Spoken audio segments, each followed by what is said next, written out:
Hey, good morning, everyone. Good morning.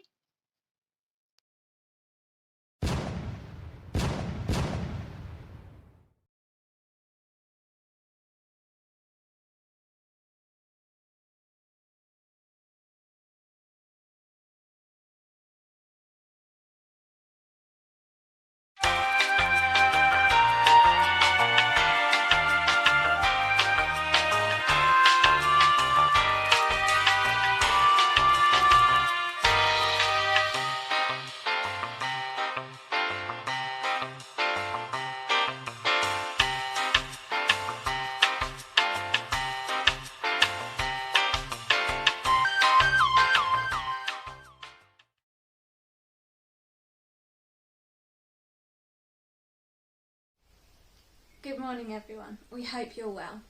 I'm Corey. And I'm Jono, and welcome to Bridge Church Online on this another lovely, sunny Sunday morning. And congratulations on surviving another week of lockdown and all the challenges that it may bring. You're joining us here for the third week in our Living in Lockdown series, and we're so pleased to have you with us. So we are now in our first part, Life Story, streaming live. You'll be with us for approximately half an hour.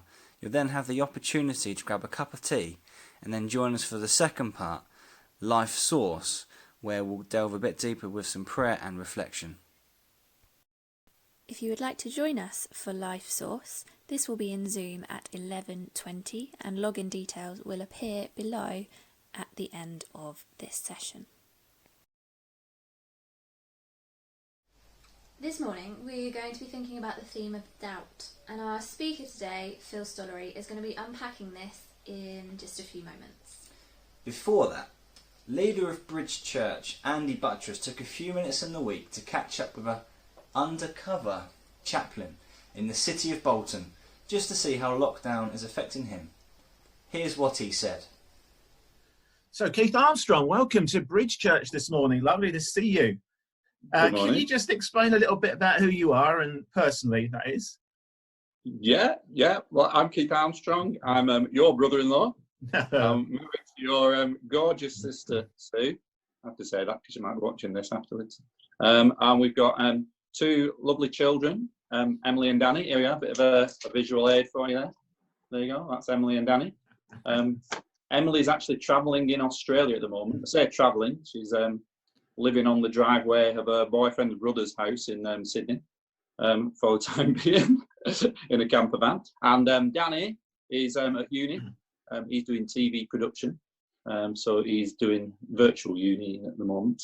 But yeah, that's who I am personally. Where do you live in Bolton. I was going to say, you don't sound as if you're from here. I'm sure that many of the people who've been in your services over the last few years have probably heard you refer to me as the extremely good-looking, very intelligent, debonair relative from Bolton. Just Yeah, I did every week actually. Yeah, without fail. I could just imagine. Yeah. So what do you do, Keith?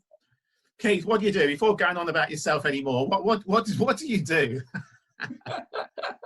Really? Yeah. Well, I work for a Christian organisation called Greater Manchester Industrial Mission, who oversee many projects in the Greater Manchester area, mainly that support people in the workplace and also support churches and social mission.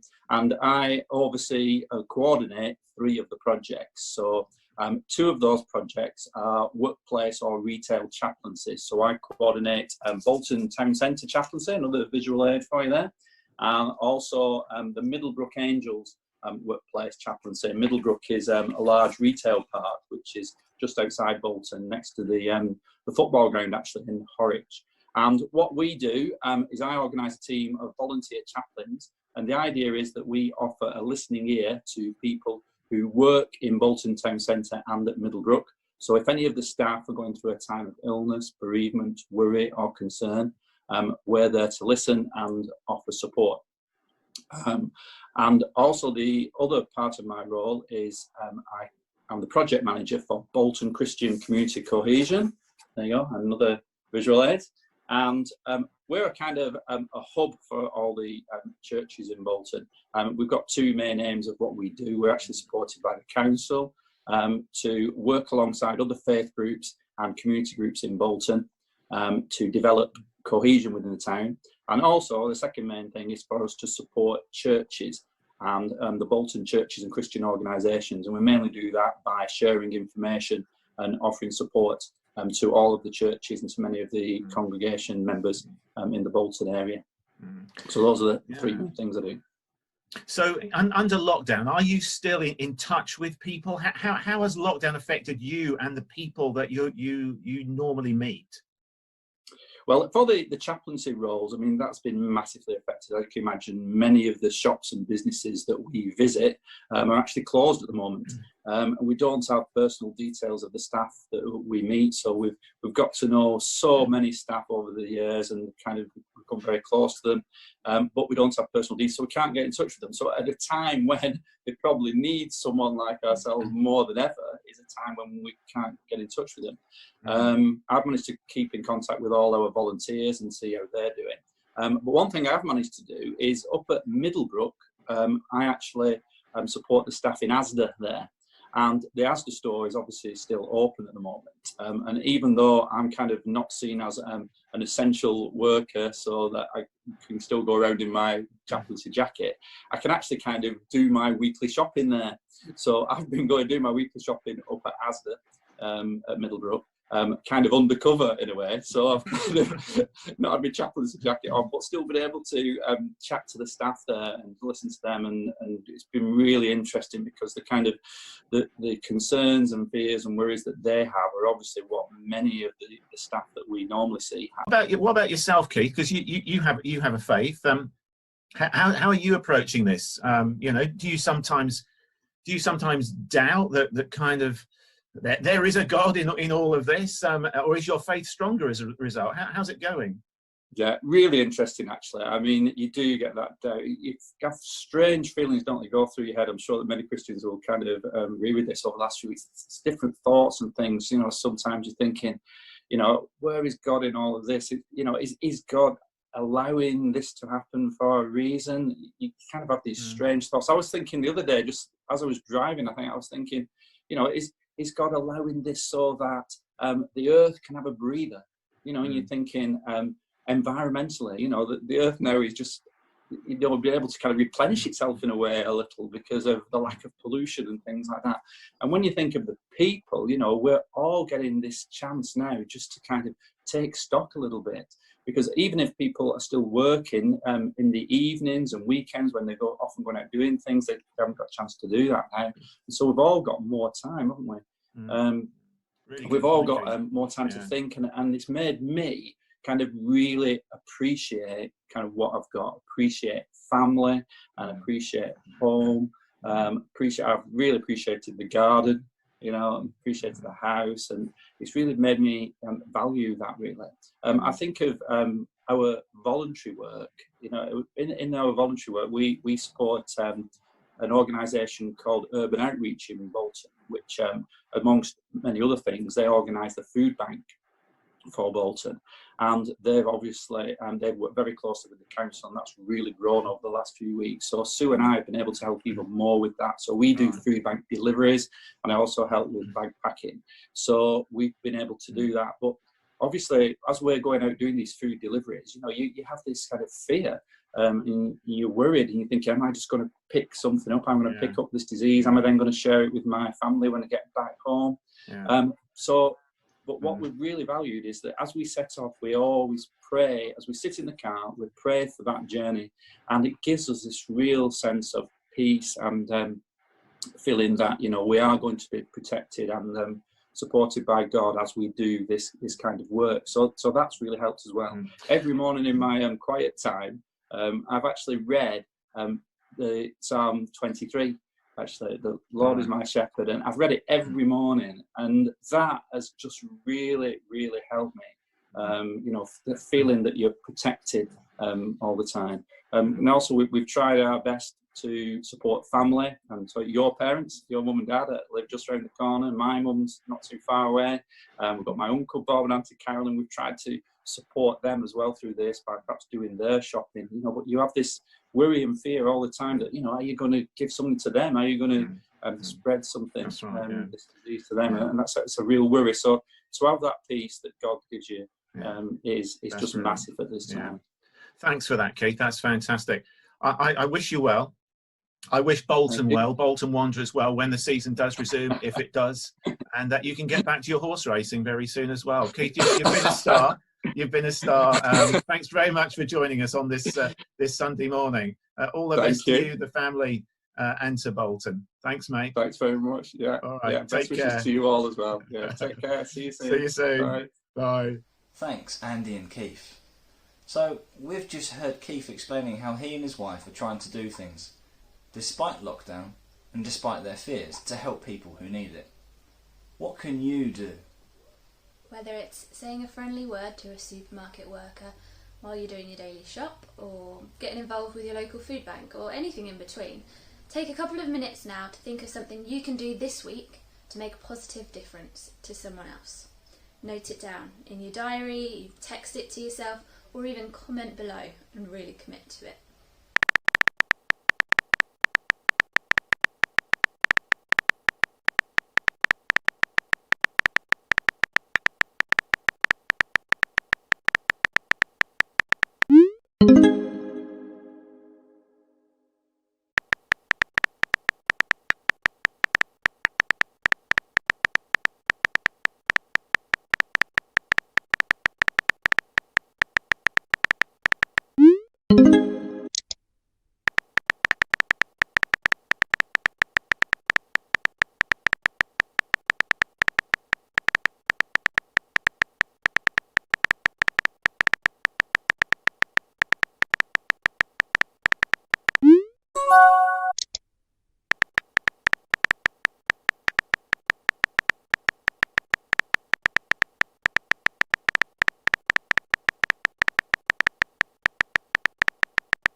It doesn't matter how little, your act of kindness could make a really big difference to someone this week.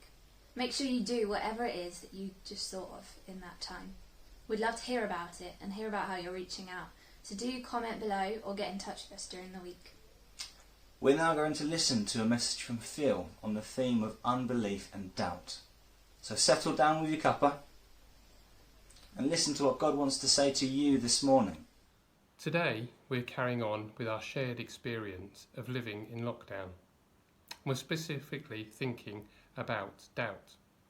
But we can't talk about doubt without also thinking about what we believe. But first I want to take you back to Boxing Day 2019.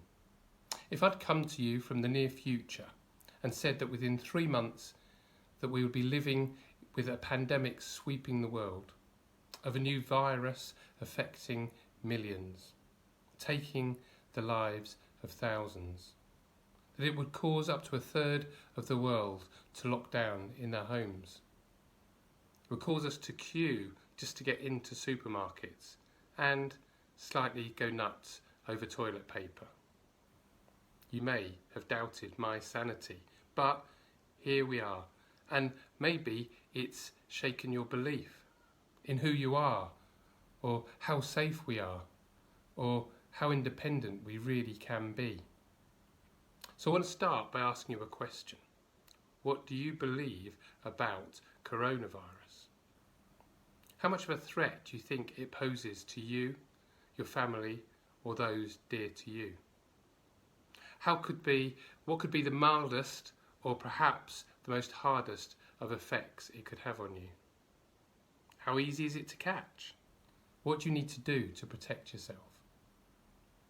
What should you do when you go out in public? Will it be all over in the next few weeks, or months, or years? Will life ever be the same again? And how have you come to these beliefs? Who have you listened to? Who do you trust? How sure can you be? In the film Forrest Gump, Forrest's mum says, "Life is like a box of chocolates. You never know what you're going to get." Well, she may have been partly right. I mean, sometimes you get a nice orange cream or a praline centre, but other times you bite in and you get Turkish Delight or one of those sort of weird coconut things, or maybe even a toffee that you just chew and chew, but it just seems to last forever. But I think life actually is a bit more like an onion. I mean, if you bite into that bad boy, you're going to know about it. But actually, I'm not talking about the taste. I'm talking more about the fact that we tend to build up layers of belief about our life and about ourselves. What we think is real and important and makes us who we are. But at this time, some of those layers may have been stripped away and caused us some doubt. Maybe it was going out, looking at clothes and buying them, and may make us feel better, might make us look good, make us be more fashionable and just help us feel more confident. And suddenly that's largely gone away. Or maybe it's going out with friends, maybe meeting up for a coffee in the day, or going out late night on a Saturday, drinking and dancing. Suddenly that's stripped away. Maybe it's playing sport, from five-a-side kick around with your mates to 3 times swimming at the local club. Maybe it's having identity and purpose in your job or your daily routines with your family and home. And now you're wondering whether you'll even have a job, and finding that the novelty of spending a lot more time together at home is starting to wear off. Maybe it's going to school or college, having a structure in your life, something to get up for, and now waking up late in the morning or the afternoon and just floating through the day. Maybe it's the freedom to go where you want, whether it's going to the beach or getting McDonald's at 2 o'clock in the morning. And maybe it's from having enough disposable income to going on a city break when you feel like it, because you deserve it. And now you're wondering whether you'll have enough money if this carries on just to pay the mortgage or the rent. When what we thought and believed is stripped away, then it can bring doubt. Doubt to our very core of who we are and what is real, what can be trusted, even why am I here?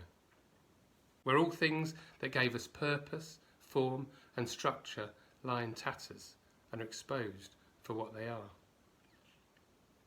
You know, I love the Bible because it's full of doubt. It gives me some hope. I mean, people who doubted themselves and doubted God. I mean, not being funny, but you know, some of their stories, some of the things that you see that they experienced firsthand, the miracles they saw, even apparently hearing direct from God. I mean, even I'm thinking, well, I think I could do better than that, I believe. But then, of course, we see their whole story. We see how things work out and why things happened. I wonder, if we could see the whole story of our lives, how much more would we believe in the things that are important? There's a story in the Bible about one of Jesus' disciples, a guy called Thomas. And after Jesus was killed, his followers were in lockdown in a house because they were fearful that they could be next. And suddenly Jesus appeared, risen from the dead, and they all believed except Thomas, who happened to be out. Now the Bible says this: "Now Thomas, one of the 12, was not with the disciples when Jesus came. So the other disciples told him, 'We've seen the Lord.' But he said to them, 'Unless I see the nail marks in his hands, and I put my finger where the nails were, and I put my hand in his side, I will not believe.' A week later, his disciples were in the house again, and Thomas was with them. And though the doors were locked, Jesus came and stood among them and said, 'Peace with you.' Then he said to Thomas, 'Put your finger here. See my hands. Reach out your hand and put it into my side. Stop doubting and believe." And Thomas said to him, "My Lord and my God." Then Jesus told him, "Because you've seen me, you have believed. Blessed are those who have not seen and yet have believed." Now I'm thinking that if Thomas ever got to read the book of John, which is where this is recorded, he may have been like, "Did you really need to include that bit? I mean, I'm supposed to be one of the disciples. That bit about not believing, it's a bit embarrassing, everyone seeing that." But I'm glad that it is in there. I mean, when you read the Bible, it isn't all about, well, this happened and then this happened. It isn't all just the knowledge, because just under the surface, it's all about how God sees things. And there's no better way than seeing how Jesus responds to people and to situations, to see that. And the first thing that we can see is that it is okay to doubt. It's being human. Now, we may think this story is about seeing evidence to know something is real, to counter doubt with evidence. And yeah, partly it was, but if that were the case, why didn't Jesus just go on a little public tour and everyone go, "Oh, right, yeah, it's happened"? But he appeared to those people who generally already knew him. I think that's because belief that lasts a lifetime, one that goes to your core, one that affects your whole life, one that changes you, it's not based on knowledge alone, not intellectual knowledge and just practical evidence, but by experience. That knowledge going from your head to your heart. It's about relationship. My mum is currently in lockdown, in isolation, because of her age and other conditions. So she isn't even going out of the house. And I see her and I speak to her on the phone and on WhatsApp, and occasionally even face to face, where I drop some shopping off at her doorstep and then run down the garden path and we shout at each other down the path. And we probably talk to each other more now than we've ever done. But it's not quite the same, because actually what we really need to do is give each other a hug, because that's more than words.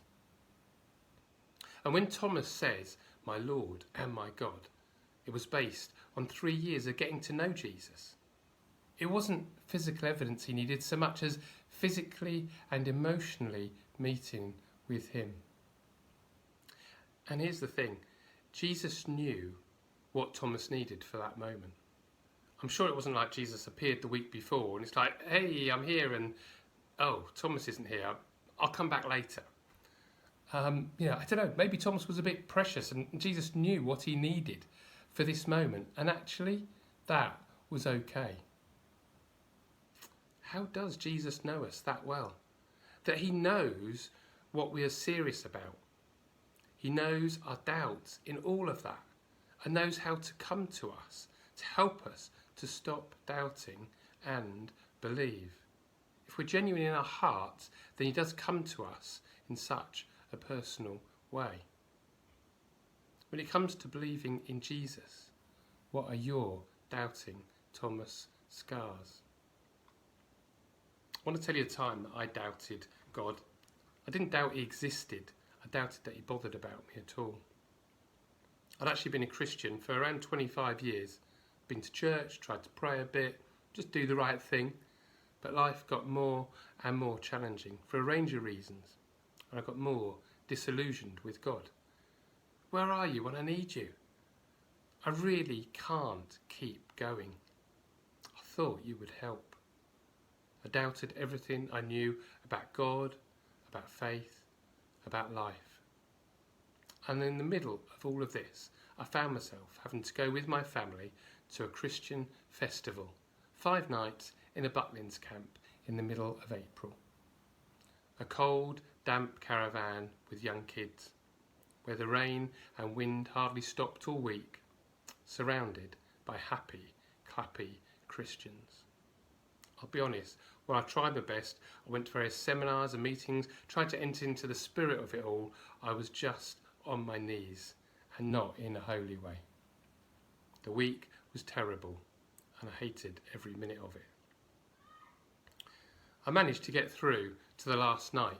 Now, each evening there's a celebration held in a circus big top. It's just loud and people are dancing and raising their hands and all that sort of stuff. definitely not the place I wanted to be. So I went to a quieter alternative meeting. Thought I'd give it one last go. It was like, right God, this is your last chance. The meet was, to be honest, nothing special, but even then I gave him another chance. I went up to the people at the end and said to them that I needed to talk and pray about stuff that I was struggling with. And I expected them to say, yeah, of course. But instead, they said that they didn't have the time, but I could go to a counselling chalet. Who knew such a thing existed? A counselling chalet. Anyway, I trudged across the Butlins camp to find it. And on the way, I went past the big top. It was still bouncing with loud music and singing, and I was like, oh, please. And soon after, I arrived at the counselling chalet, only to find it was closed. That was it. God's last chance over. I was so angry. I walked back across the camp to the caravan, and as I did, the wind kept up and the rain just started coming at me horizontally, and I just raged at God. How can you stand and just watch me drown? I've tried following you, doing the right thing all my life. Maybe I'd be better off without you. I really need to try a life not having to think about you all the time. In fact, do you know what, God? That's it. From this moment, you can get stuffed. Despite the storm, no lightning bolt came and wiped me off the face of the earth. In fact, I went back to the caravan and I slept very soundly. So the next day, I was nearly out of there. One final altogether service and a new life without God was ready and waiting for me. Now, the final celebration for adults and children, and then there's a separate one for young people. And one's that way and one's that way. And I remember the moment well, walking in a crowd with all the adults walking towards the big top and all the young people walking towards the cinema. And as I was walking, it happened so quickly. I noticed a group of 4 young people walking towards me. I noticed them because they all seemed just so animated in being together, so happy and enthusiastic. Then, as we drew level with them, the lad at the end, probably only 14, 15, suddenly looked up at me and shouted with as much feeling as I'd ever heard. He shouted, "Jesus loves you so much." And then they were gone. You know that moment when you've just let rip at someone and you know you've been unreasonable, but you just want to get it all out there, and then they're just there afterwards, all the same, showing you just unconditional love. You see, in my moment of doubt, I didn't need a seminar that's telling me how to rediscover my faith or 110 reasons why Jesus exists. I needed Jesus to say, through someone, "I love you so much." As a finish, I'd like to ask you the same questions that I did at the start of this talk. But this time not about coronavirus, but about Jesus.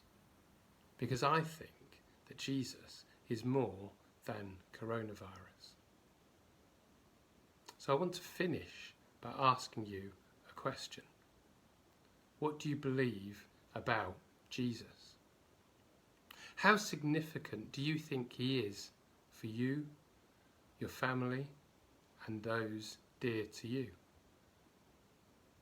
What could be the mildest, but also the most profound of effects he could have on you? How easy is it to find him? What do you need to do to allow yourself to find him more? What should you do when you go out in public? Will he be all over for you in the next couple of weeks, or months, or years? Will life ever be the same again? And how have you come to these beliefs? Who have you listened to? Who do you trust? How sure can you be? Amazing. Thank you for that, Phil. Plenty to think about there, and we'll be reflecting on some of that food for thought as part of our second session in Zoom later this morning. Now, for the last few minutes of this part of our time together this morning, let's check in with Martha and find out what this lockdown business has meant so far for her. I'm a student who was supposed to be taking their A-levels this summer. It feels strange and kind of surreal now that I won't be able to do them, as well as bringing plenty of confusion about what my future will hold. I've been working towards completing my A-levels for so long, it feels almost anticlimactic that I won't be able to do them now. Without exams to do, I'm trying to find other productive ways to spend my day, although it's very tempting to stay in bed and watch YouTube. I've also found it difficult not seeing my friends at school. I'd much rather talk face to face with someone than text them. Quarantine has really made me appreciate being able to see my friends daily, and my family, along with most others, have had to rely on video calls to chat with our friends. We're trying to think of games to play on video calls, but the dynamics aren't quite the same as if we were all sitting around the same table. My favourite verse in the Bible has always been Philippians 4 verse 6. Instead of worrying, pray. Let petitions and praise shape your worries into prayers, letting God know your concerns. I've tried to think about what I'm praying for using this verse. Instead of starting with my worries, I thank God first, such as thanking him for my amazing friends. I think that the quarantine has really pointed out what and who are important to me, and although it's not particularly the situation I would like to find that out from, I am grateful to discover them. Thanks, Martha. It's so amazing to hear how positive you are being in spite of everything. Really inspiring. So that brings us to the end of this part of our morning. Thank you for joining us. We hope that you've enjoyed it as much as we have. Next, we're going to be meeting as a church community in Zoom for a time that's more prayerful and reflective. So if you think that's something you would like to be a part of, please do join us. You'd be so welcome. The login details for that are going to be posted in the comments below in just a moment. The session starts at 11:20, but we will be able to log in from 11:10, so come and say hi. So tomorrow at 7:45 we've got Bridge Pub. Why not join us for a quiz, a bit of laughter, some chatting together. You'll be able to sign up and see all the details on our sign up page on Facebook at Bridge Church Ipswich. Whilst you're there, make sure you like and follow us so you can stay up to date with all the exciting things we're up to in lockdown. Definitely. Thanks for joining us this morning. See you in a minute in Zoom or tomorrow at the pub, next week, this time next week, or all three. Thanks for joining us.